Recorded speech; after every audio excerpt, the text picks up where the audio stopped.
Salve amici e bentornati nella mia bottega. Oggi ho a che fare con una libreria altissima, addirittura 3 metri e 13 centimetri.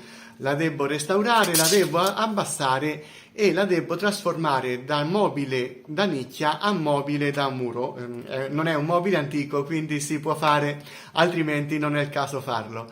In questo video lavoro e zitto, ma ci saranno altri 2 video in cui vi spiegherò tutto. Un video in cui faccio i lavori di falegnameria, nell'altro video faccio la lucidatura. Quando saranno pubblici li vedrete qui. E quindi cominciamo a lavorare e cominciamo a dare una bella pulita, ma tutto ciò soltanto dopo la sigla.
E finalmente questa lucidatura è finita e possiamo vedere l'effetto finale e come vedete non è la perfezione, però non è venuto male come lavoro. Si poteva forse fare di meglio, però ovviamente una lucidatura ha oltre 50 anni, un'altra è appena fatta ora esattamente come per il legno, motivo per cui far venire esattamente identico non era semplice, per cui mi accontento del risultato che ho ottenuto. È valsa la pena salvare questo mobile?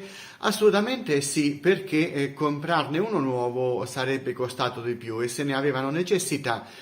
Tanto meglio salvare questo mobile, così non solo hanno risparmiato dei soldi, ma come dico sempre, chi restaura un mobile salva un albero.